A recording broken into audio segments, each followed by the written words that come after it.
and I want to be respectful of everybody's time, so we're going to get started. Welcome to the Lead Exceptional Meetings with Ease webinar. I'm Nicole Bendaly, and I know that some of you who have registered have been on a number of my webinars, so welcome back. And to those of you who have never experienced our programs, I'm Nicole Bendaly. I am the president of K&Co. And we've been helping teams and leaders to improve their performance for over 30 years. And all of the tools and strategies that I'll be sharing with you over the next hour are based on our work with teams and leaders over those years, and in particular based on our over 30 years of research in really understanding what it takes to perform and thrive consistently as a team and as a leader. So I'm excited to share a good number of tools with you as we go through this session. Now, a little bit of housekeeping. Just so you know, we are recording this, and so you'll be receiving a copy of this along with the tools that you'll be gaining after this webinar. You also have a couple of tools at your disposal. You've got the Q&A function. So you can use the Q&A to ask me questions as we go through the session, and I will do my best to pause and answer those that I can in the moment. If I'm unable to answer the questions in the moment, I will spend some extra time at the end of the session for any of you who want to stay on and ask any further questions. All right, so let's get started. So as I said, we've been helping teams and leaders to improve performance for over 30 years, and just wanted to share with you a snapshot of the types of organizations that we are currently supporting. Okay. Our work has also been published in a number of books. Myself and our founder, Leslie Bendaly, have published a number of books all on team and leadership development. And you'll notice the book right here, On Track, Take Your Meetings from Good to Great. That is chock full of all of the tools that I will be sharing with you today. And so this webinar is based in part on that book. All right, so let's get started with exactly what you're going to walk away with today. And before we do that, I want to start with a poll, okay? I want to get a sense of and allow your co-participants to get a sense of, what are your biggest challenges leading meetings, right? So if you would, it should be on your screen. If you would answer, choose one. Is your biggest challenge staying on track? Is your biggest challenge managing difficult personalities, right? Or ensuring full participation, right? Are you leading meetings, especially now virtually, where you ask a question and it's complete silence on the other end? Is it all of the above, or maybe there's something else that you need support with or are struggling with? Okay, so I'm just going to leave the poll up for about another 10 seconds, and it is anonymous, so people can't see who's saying what, just so you know, so feel free. All right, I'm going to end the poll and share it with you so you can see it on your screen, all right? So it's kind of a tie, really, managing difficult behaviors and ensuring full participation. And I have to say those are the two most common challenges that people have leading meetings, especially now when we're working remotely, so many of us. So how do we ensure participation when we're working on a teleconference or through web conferencing? And a couple of you have identified that there's other things and all of the above, right? All right, so I'm going to stop this and let's look at exactly what you're going to walk away with. So by the end of this session, you're going to walk away with a set of tools and a number of strategies to help you do a number of things, to keep that discussion on track and to prevent a lot of the rabbit holes that we tend to get ourselves into as a result of some great discussion, to prevent those disruptive behaviors that can really derail your meetings, and to ensure full and productive participation.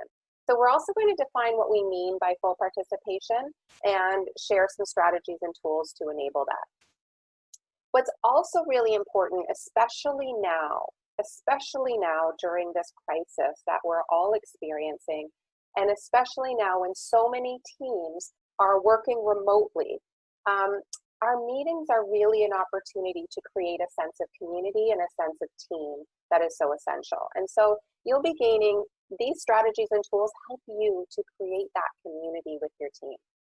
And ultimately, when your meetings run well, you can spend less time in meetings and accomplish so much more. So that's what you're going to be walking away with today. Okay.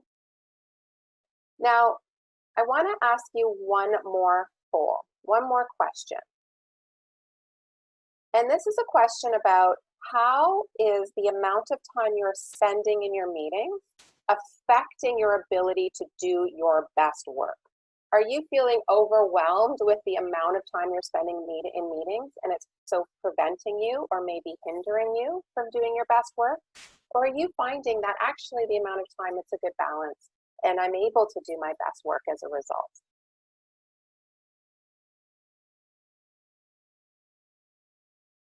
So we'll just leave it up for a few more seconds.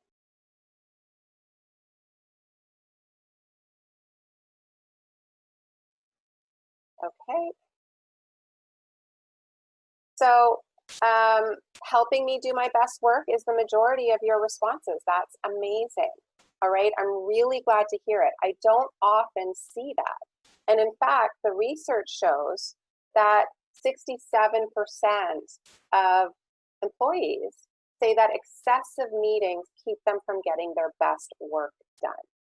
And we're seeing that more and more, the more that we rely on Zoom and WebEx, that people feel they're constantly on, and it limits their ability to get into deep work. And so part of the purpose of this is to ensure that not only you are having quality meetings, but only meeting when there's a purpose, even if that purpose is to build camaraderie and have some fun and check in, all right? So we've been asking this one question for over 30 years. What's the difference? What's the difference between teams that achieve exceptional results with ease and those that struggle to keep up? And this question, answering this question over and over again for 30 years is what drives us in our work, because we want to ensure that teams are set up for success. And one of the learnings from asking this question is that teams that perform exceptionally well have strong group skills. And by group skills, I mean they work effectively in meetings. And we also discovered that teams that perform at their best consistently demonstrate a number of characteristics that teams that are struggling or maybe complacent or have plateaued do not demonstrate effectively. And so these are the 7 elements of a high performance team. And the reason why I'm sharing this is twofold. First of all, you'll notice that in the center here, we have group work skills, AKA meeting effectiveness. This measures the degree to which your team members use your meeting time productively, participate, make quality decisions, and walk away feeling good and knowing exactly what is expected of them to do. We know that the quality of meetings directly affects the ability of your team to work outside of that meeting and to execute against the decisions made at your meetings, right? But we also know what happens outside of your meetings, the culture of your team, the type of dialogue that occurs, the relationships and the level of trust all impact the way in which your team members will participate in your meetings. And all of these 7 areas are highly interrelated. When we strengthen the effectiveness of our meetings and the way in which we have dialogue and create participation, for example, and engage others in decision making, that will affect our level of cohesion and the health of our climate and our ability to be innovative and challenge ideas and be open to new ideas. But at the same time, it will be very difficult to strengthen the effectiveness of meetings if your team isn't cohesive and understands their purpose and is aligned to where they're going and understands roles and responsibilities. It's going to be difficult to strengthen meeting effectiveness when we don't already have a climate based on trust and mutual respect. It's difficult for people to participate and be honest and share opinions and feedback in meetings when they don't feel safe doing so. And so the purpose of today is to strengthen the group work skills element so that through that you'll also be able to strengthen some of these other elements, and to also provide you with a couple of tools that just by using them, and some strategies, just by using them in your meetings, will help create greater trust, will help create greater dialogue and respect, will help teams to innovate more, okay? And so everything, it's the whole that matters, not just each individual piece. And so you can, I'll be sharing with you one of the pieces that you'll be getting is a tool to really understand where your team is at in alignment with each of these 7. And today we're going to be focusing solely on group work skills. Okay, let's see if there are any questions. All right, now as we go through this, I do want to let you know that we are offering a self-paced e-course for busy leaders, all right? Every leader I speak with is exhausted and busy, and at the same time, hungry for tools to help their teams right now. Teams are exhausted, leaders are exhausted, and we want to ensure teams and leaders are able to thrive through COVID and come out of this stronger than ever. And so we created a self-paced e-course that will allow you to strengthen the 7 elements of a high-performance team that includes cohesion and climate and your meetings and so much more. And so for those of you on this webinar, there's a special discount offered. You'll also get 2 coaching sessions, 2 one-hour coaching sessions with me, where I can help you develop your meetings and develop your team. All right, so I'll be putting this information into the follow-up email should you choose to take advantage of this, and you'll be gaining a whole set of tools to take your teams and your meetings to the next level. All right, so we're going to start with leading your meetings from the perspective of what are your most important responsibilities. You have 4 key responsibilities as a meeting leader. And when you do these 4 things well, your meetings will go well.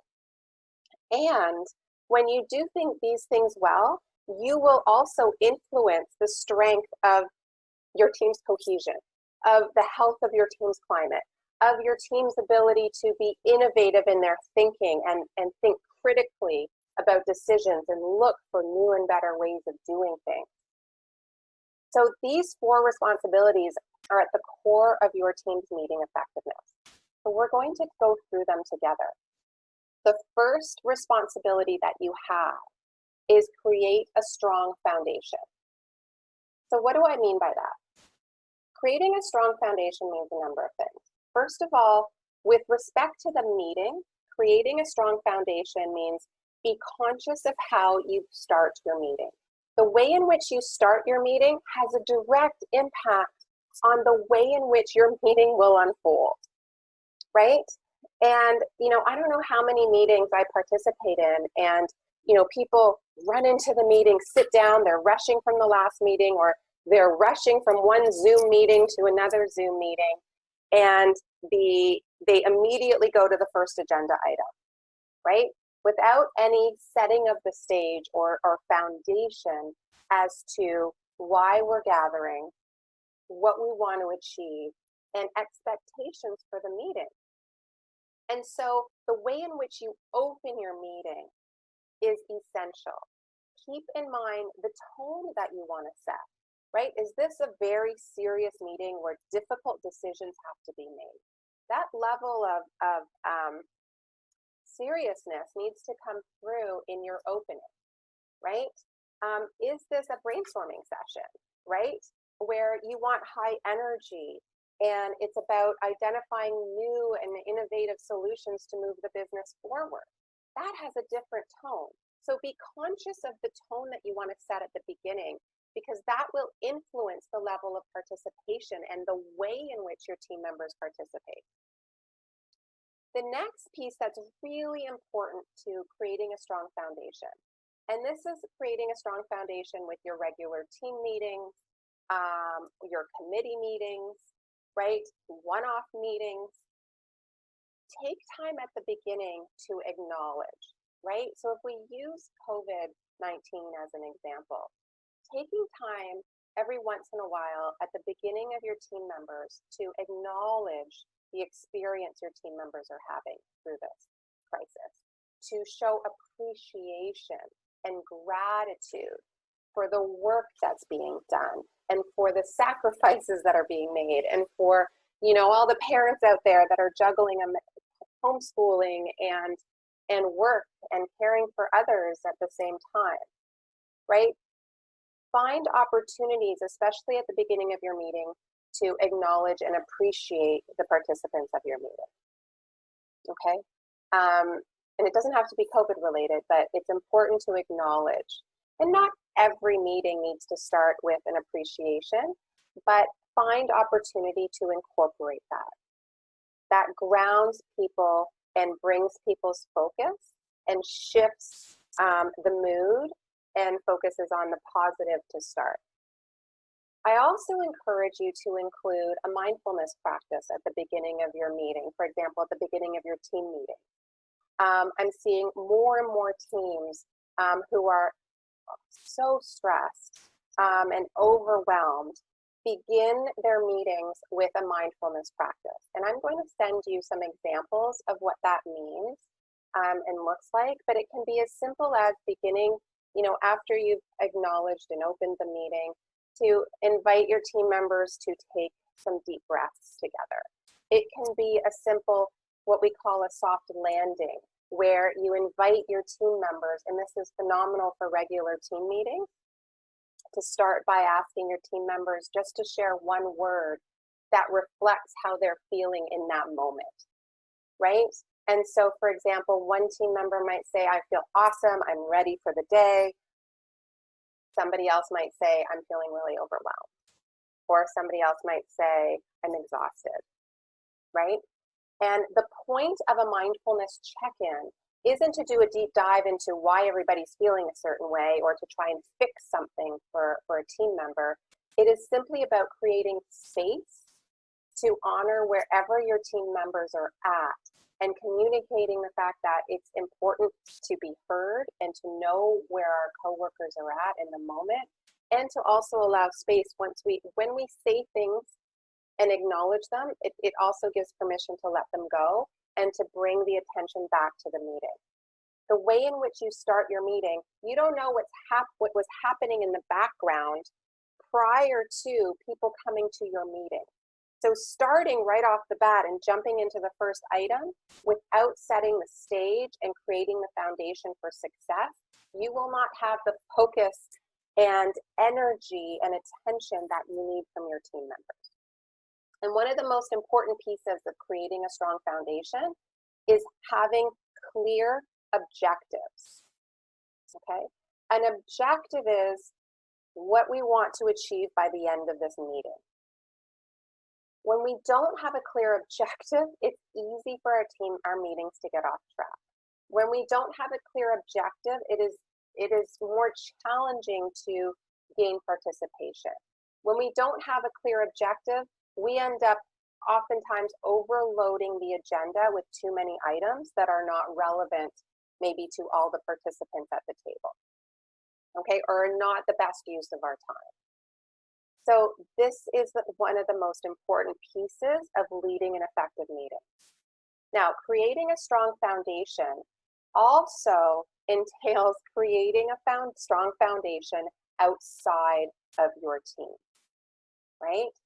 So part of strengthening your team's meeting is, as the leader, reflecting on and asking the question, what, aside from the meeting structure and the meetings themselves, what might be preventing my team members from feeling comfortable speaking up? what might be affecting the energy and mood that we are experiencing in our meeting.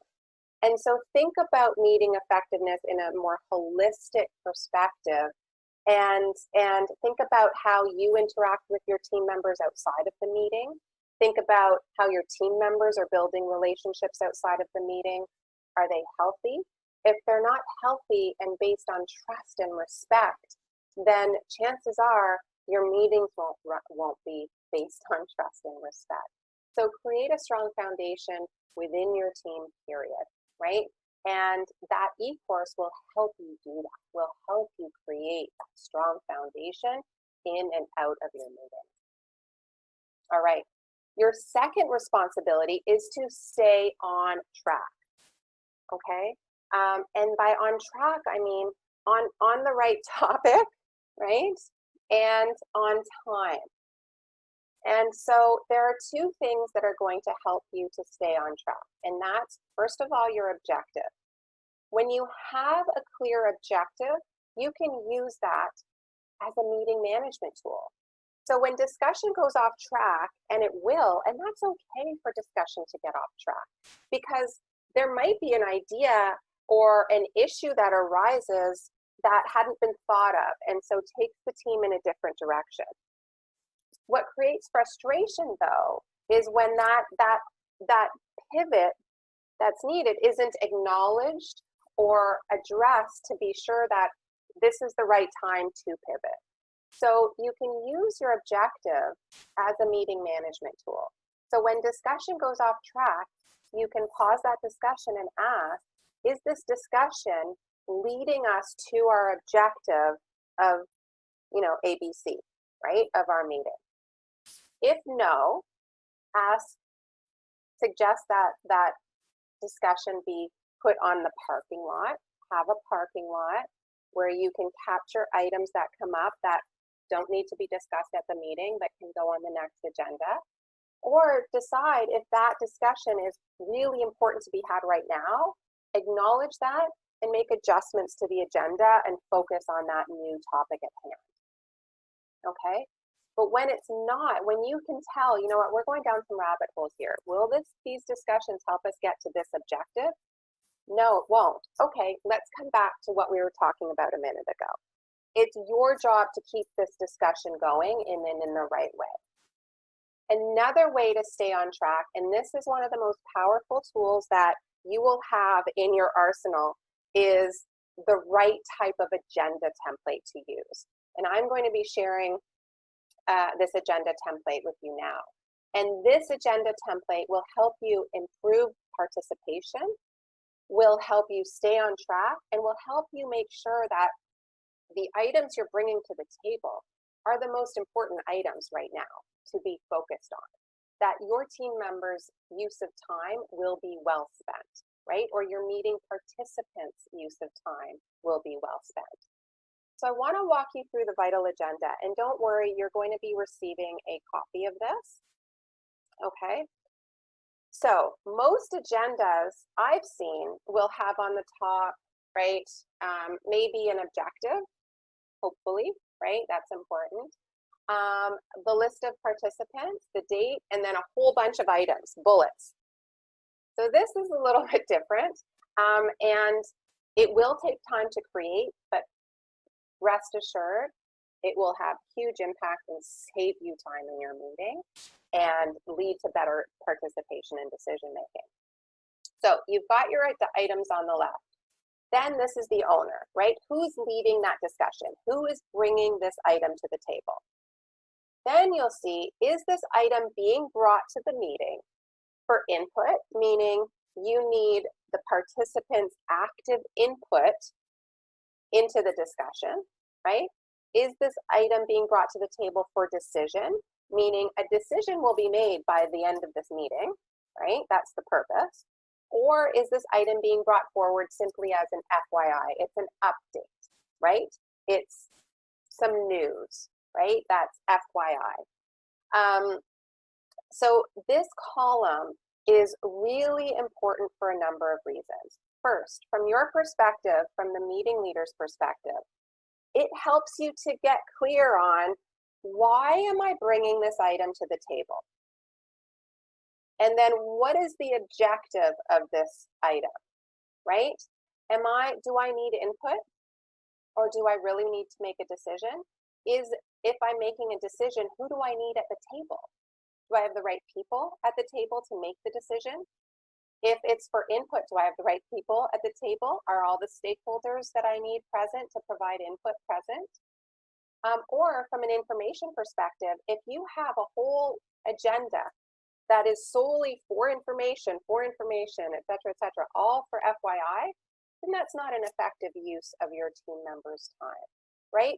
Meetings are designed to bring people together, to stay informed, absolutely, to be kept in the loop, absolutely, and most important, to have the dialogue needed to move the organization and team forward so that your team members are set up to be able to go and do their best work.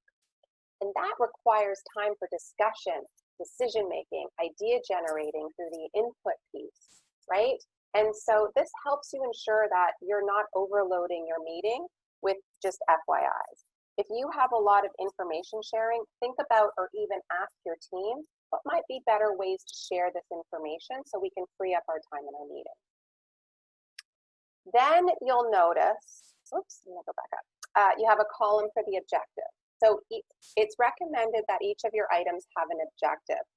Otherwise, what's going to happen when you don't have a clear objective for your items is that you can go on and on and on, right? This is when we get into wheel spinning and keep talking about something if we don't know where it is we're trying to get to by the end of the discussion.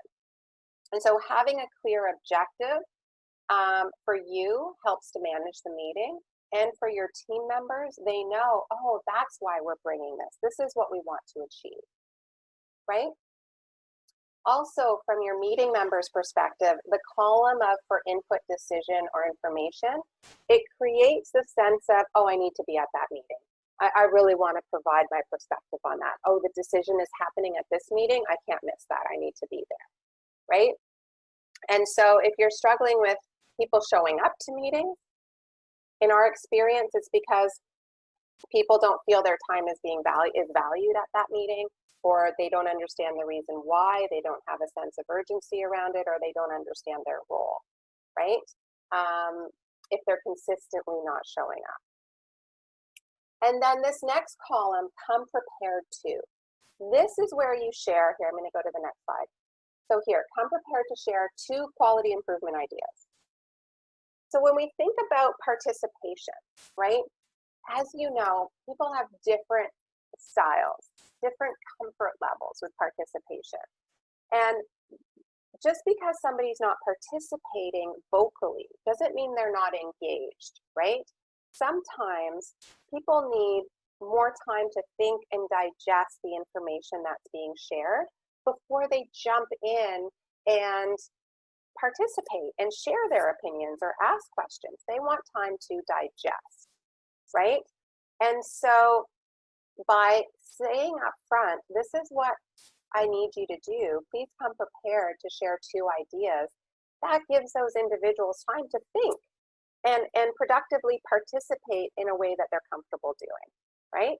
It also sets the expectation that, hey, I'm expecting you to come with ideas and I'm going to ask you for them, right? So this sets the expectation that participation is required.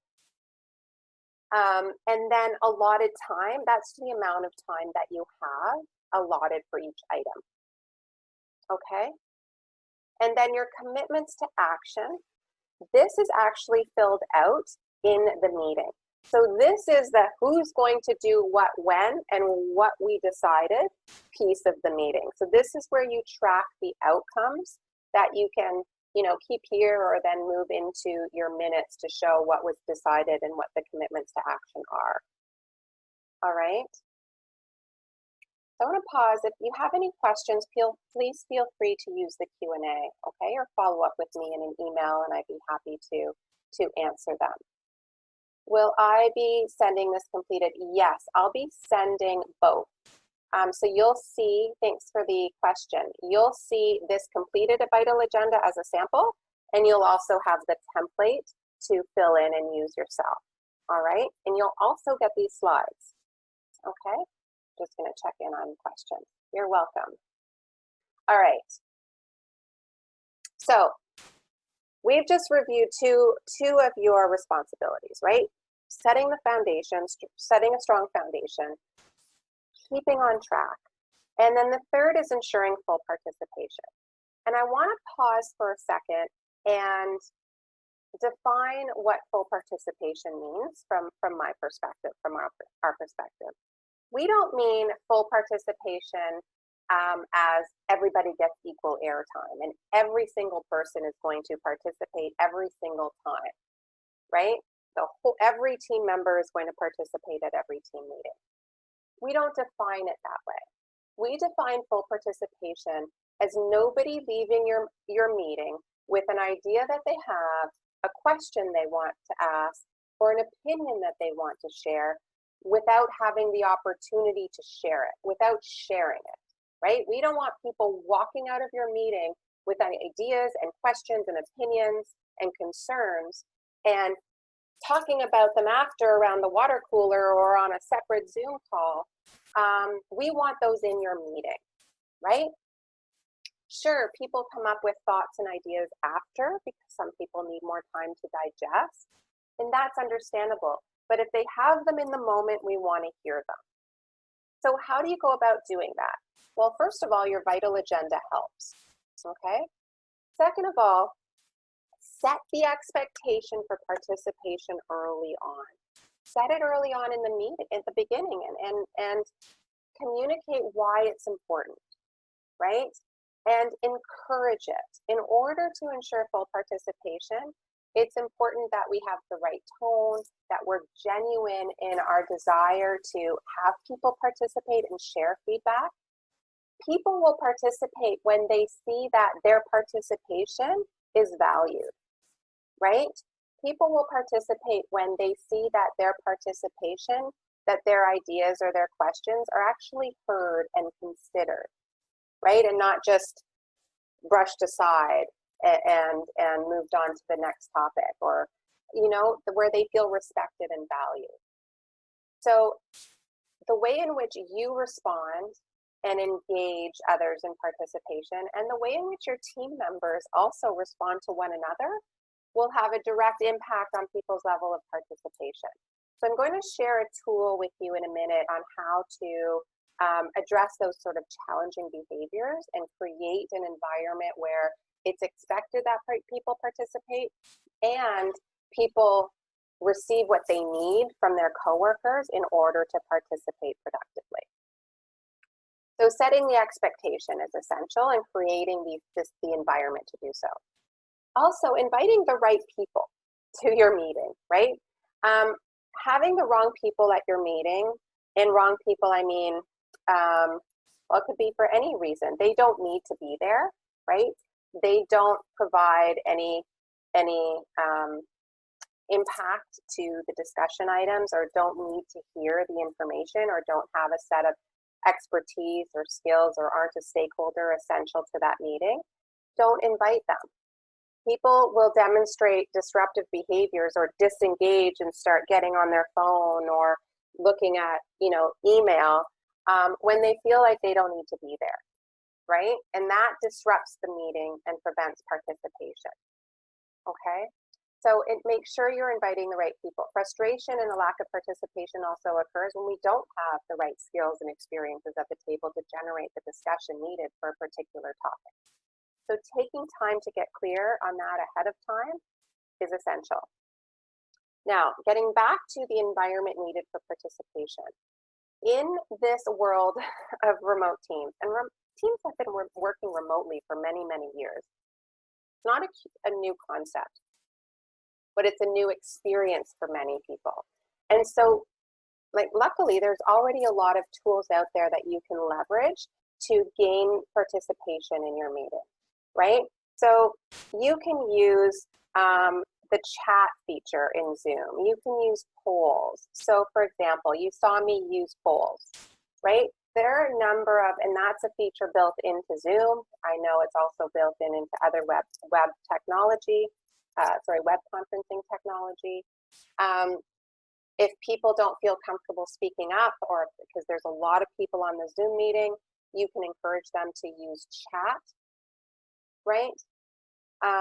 And you can also use breakout rooms. Zoom, for example, and I'm not selling Zoom. I don't get a piece of, don't even own their shares, which I know I probably should. You can set up Zoom rooms. So you can immediately initiate some breakout sessions where people in your meeting will be immediately dispersed into separate breakout Zoom rooms where they can have smaller group discussions about a particular topic and then come back and share with a larger group. People feel more comfortable working in pairs sometimes, or in threes or fours. And it's interesting to see in this new remote world where we're working virtually, we've lost the ability to do that, but we can still do that with Zoom rooms. So use that. Some people just don't want to speak, but they want to participate. So ask your team members how they would like to participate in team meetings. What would be the best way, not just team meetings, committee meetings, large meetings, one-off meetings. Have the right tools available to enable that. Another way to help with participation is to assign roles.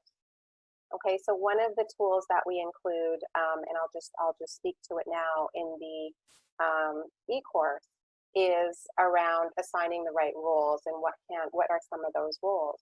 Some of those roles include having somebody be responsible. So, for example, for your team meetings, for the energizers, right? To bringing an energizer to a team meeting once a month so that we can have some fun, or do a brain teaser, or solve a riddle together, or share a joke, right? Have somebody who's responsible for the mindfulness practice if you're going to incorporate mindfulness. Have somebody responsible for taking notes. Have somebody responsible for developing the agenda. Have somebody responsible for managing the chat feature. Because one of the challenges with the chat feature is you don't want to have a parallel meeting going on. And as the meeting leader, it can be very difficult to also look at chat and lead the meeting. And so having somebody who's facilitating that and pausing the discussion, saying, hey, we got a great question from John. Can we address it now, right? So to capture those. So I'm going to pause here and take a look at some of the questions. What do you do when someone in the meeting wants to talk too much and you don't want to hurt feelings? Great question. We're going to address that in a minute. What are your thoughts on team members working multitasking while being in attendance at a 1-hour meeting? Is it admirable or passive aggressive? Great question. So I believe that we want the full attention of our team members, of our meeting members, right? And I discourage multitasking. And that's why I encourage video, for one, right? So people be more accountable to being focused. We want people focused and engaged in the moment for a lot of reasons, for the quality of our meetings, but also for their own well-being. There is a lot of research, and I'm not going to go into the neuroscience of it, that multitasking affects our ability to do good work, to be creative, to come up with the best solutions. And so out of respect for the meeting, out of respect for coworkers, and out of respect for well-being, I encourage no distractions. And I also encourage people turning off their phones, turning off notifications, and shutting down email so that we can be present together. Okay. All right. So I just said I'm going to share a tool with you that will help manage those disruptive behaviors, right? And a disruptive behavior can be people talking too much. And when people monopolize discussion, it's for a couple of reasons usually, and it's not negative intent. It's often because they don't feel heard, right? Somebody will repeat their point over and over again, or keep going back to the same point because they feel it hasn't been acknowledged yet, right? Or they get energized from participating. That's just their style. They're a talker. They love participating and engaging. but it can be disruptive. And so you'll have seen that I've used the terms clarify expectations, right, over and over again. And so I want to share a story with you that highlights the importance of clarifying expectations. And it's actually a story about my little brother, and he'd probably kill me if he knew I was doing this on a recorded webinar. But anyway, it's a story about my younger brother. And it's a story that my parents have been sharing pretty much every year since he was 5, right? That's a long, long time. And when they shared this story, I don't know, a dozen years ago, it occurred to me that there's a lesson here. So I'm going to share it. Story about my little brother. That's not him, but it's a cute picture, so I used it. And when he was about 5, he was just learning to read and write. And we were sitting around at the dinner table, and he piped up and he said, "I've written my letter to Santa and I've mailed it." And he was all proud of himself. And my parents were, taken aback that, wow, he wrote the letter to Santa all on his own. And they were taken aback because it was July. So my brother was a little ahead of the game. So, when a child tells you they've written their letter to Santa, the first question you ask is, "Whoa, what did you ask for?" And my brother was stubborn and said, "No, you don't need to know. Only Santa needs to know. And I'm going to be so good. I'm going to get everything on my list." So my parents figured, you know what, they've got 5 months to figure it out. They kept asking him. My brother didn't budge. So come Christmas morning, he runs downstairs and he opens his first, present from Santa. And it's, the Michelangelo Teenage Mutant Ninja Turtle. And he's thrilled. But that lasts about 2 seconds and he runs out the door. And we live in Canada and there was a ton of snow and he's out in the snow in his little bare feet, looking up at the sky, looking all around, and then he suddenly pitched a fit. And he pitched a fit because I always name this wrong, the Millennium Falcon from Star Wars wasn't outside waiting for him. Because back in July, he had gone to a birthday party that had Star Wars characters. And the characters had told the kids that if you're good, Santa will bring you, will get you a ride on the Millennium Falcon. Okay? And that didn't happen. So he pitched a fit. And so, when my parents shared this story about a dozen years ago again, it occurred to me that we all walk around with our own letters to Santa. We all just assume that our expectations are going to be met. And when they're not, we pitch fits. And we will pitch a fit in a meeting, for example, by disengaging and not participating if we feel that we're not being heard or nobody's letting me talk or I'm not being asked to participate. So we'll just sit back and shut down. We might pitch a fit more verbally and rock the boat and talk over people if we feel that, our voices aren't being heard. And so we'll pitch fits a number of different ways. And it's the leader's responsibility to ensure that there's opportunity to clarify, to ask team members what it is that they need in order to be their best selves in the meeting.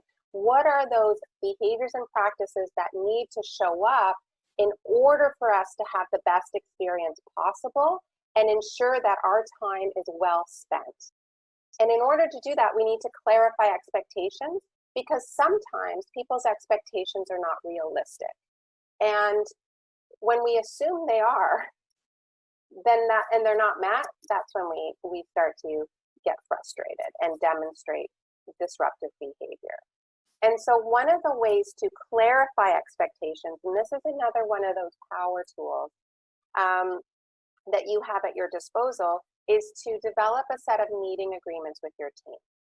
Now, there are a lot of teams that use meeting rules, right? You might walk into a conference room and see meeting rules, turn off your phone, right?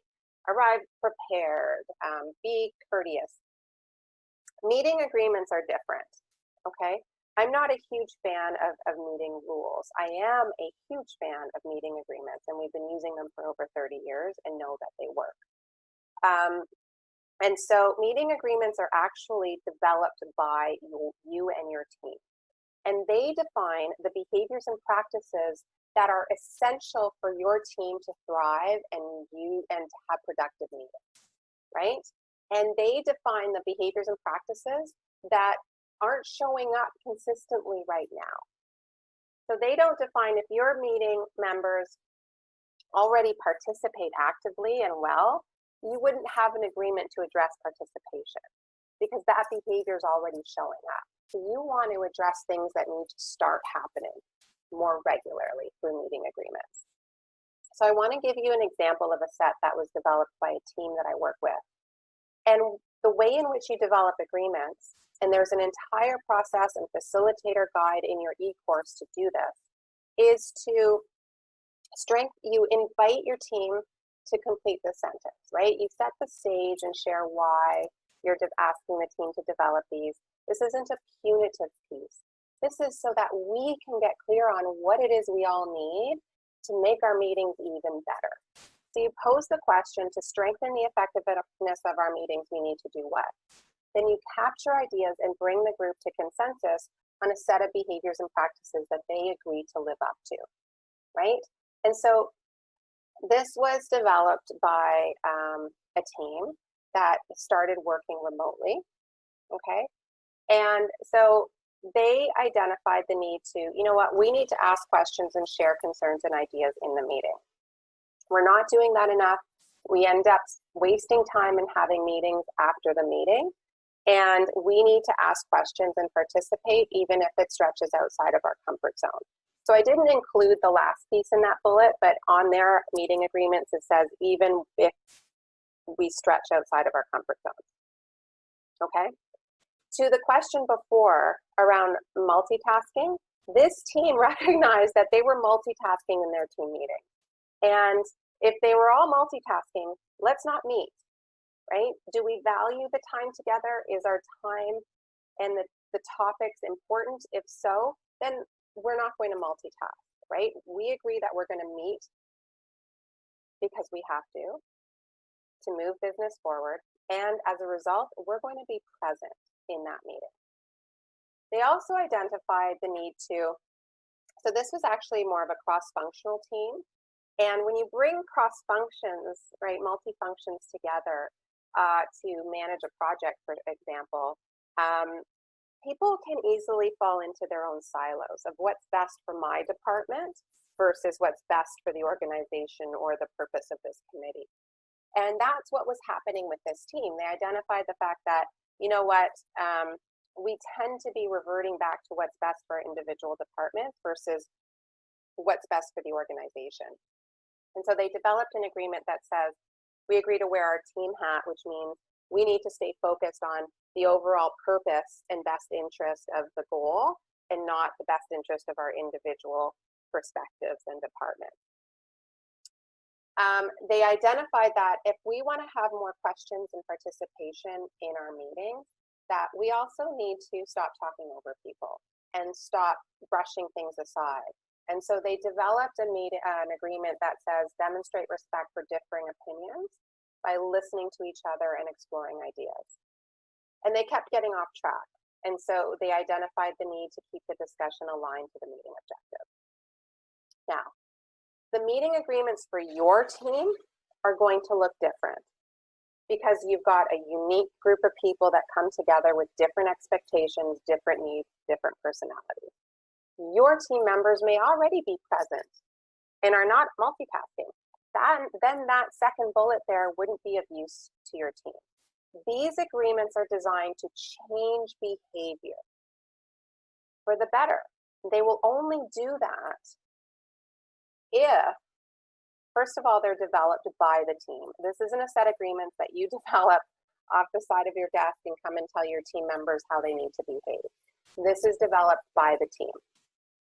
They define those behaviors that are currently not showing up and that they're used. So developing a set of agreements once and never using them or referring to them again will not only not affect any change in the quality of your meetings, but will only create frustration around, didn't we address this? We're not using it, and now this behavior is showing up.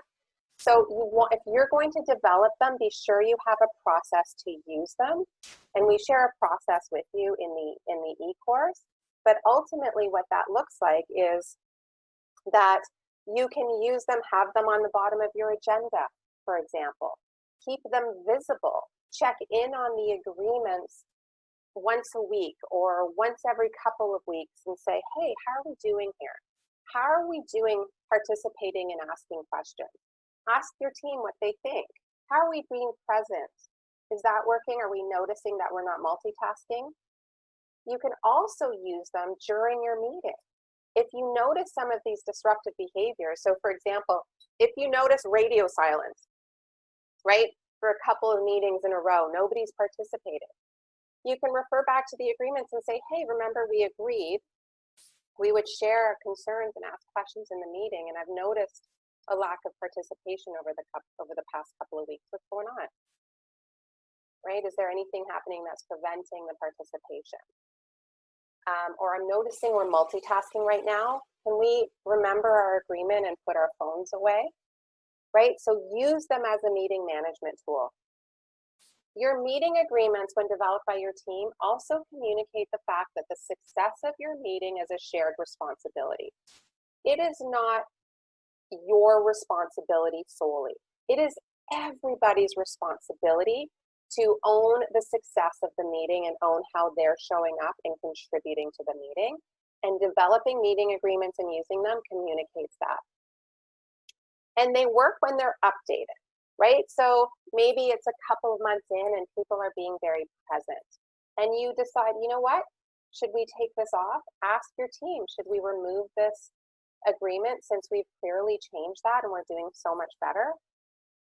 Take it off, acknowledge it. That's an important change that occurred as a result of your team members. And then say, okay, what else? What else do we need to do to improve? This is a tool for continuous improvement. And something to keep in mind, you don't want more than 5 to 7, 7 max. Otherwise, it's a whole long list of to-dos that nobody's going to remember and they're just going to get frustrated by it. Okay, the most important thing. All right, just going to pause for a second and check in on chat. Okay, all right. Now, like I said, you get everything you need to facilitate team meeting agreements with your team in the e-course. But what I shared with you through this webinar also gives you a really good understanding of how to do that. Now, finally, your last responsibility is recapping and commitments to action. So I don't know, again, similar to setting the stage, how many meetings I've attended where you get to the last item, okay, great, and everybody picks up and leaves or shuts down Zoom, right? Recapping is essential for a number of reasons, and I can't express this strongly enough. So by recapping, I mean taking time, and if you remember the vital agenda, the commitments to action piece, taking time to recap the decisions that were made and the commitments to action, the next steps, right? That does a number of things. A, it ensures people are leaving your meeting on the same page, okay? Make sure people are on the same page with respect to what was achieved, what was decided, and who's going to do what when.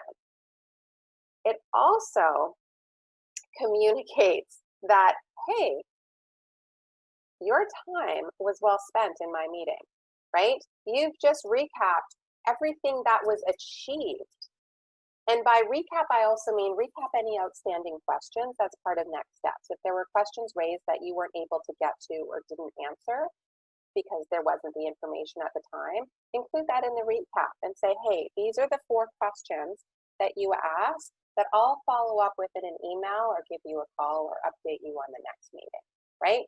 So when you recap everything at a high level, people are walking away knowing, you know what, that my time in that meeting was well spent. It was productive. Also, people forget what was decided at the beginning of the meeting or what the outcome was if there's a ton of different items on an agenda. People don't remember. Remind them so that they're not walking away thinking, what was I supposed to do? Was that my job or was that Sarah's job, right? And of course, follow up with those commitments to action. A great way is to send the agenda that already has the outcomes on it as part of one of the next steps. Okay. All right. So I want to, we spent this hour together focusing on your 4 responsibilities as a meeting leader or meeting facilitator.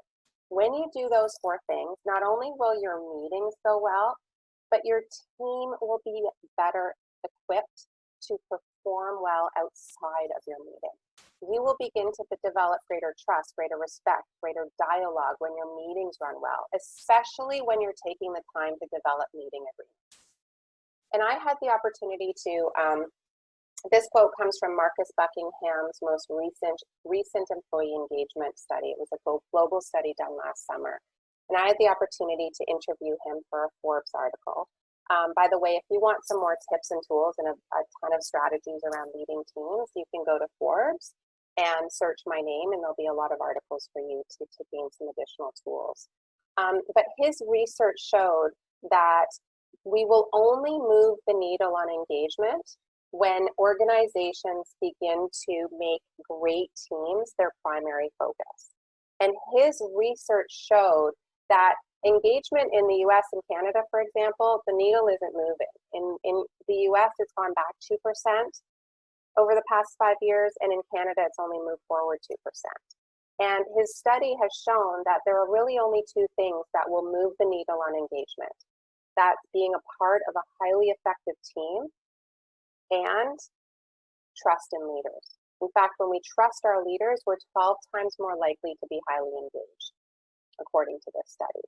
And so this underscores the importance of your team's effectiveness, right? And your meeting's effectiveness, because they're intertwined. And so the way in which you build your group work skills will directly affect all of the other areas of your team's performance and vice versa.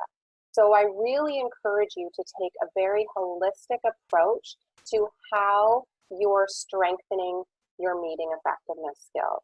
And not only focus on your meeting skills, but focus on your team's cohesion and your team's climate.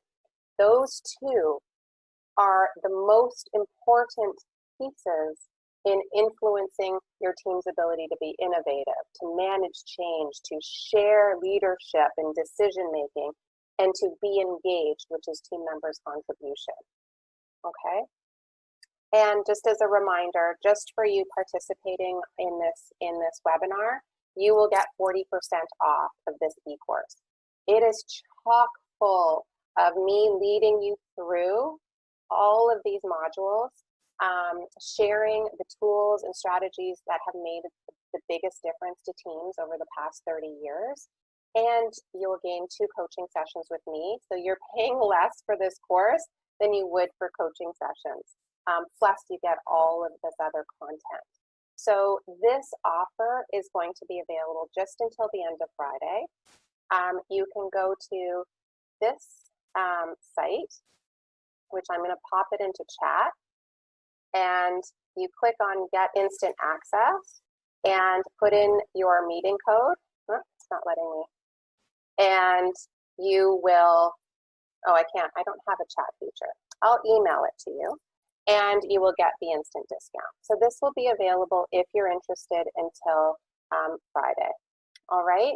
So I so appreciate you. I will stay on for a couple of minutes in case you have some questions and want to continue the conversation. Otherwise, look for the recording, the slides, and your tools in an upcoming email this evening. All right? I wish you all the very best and good luck with your team. Take good care.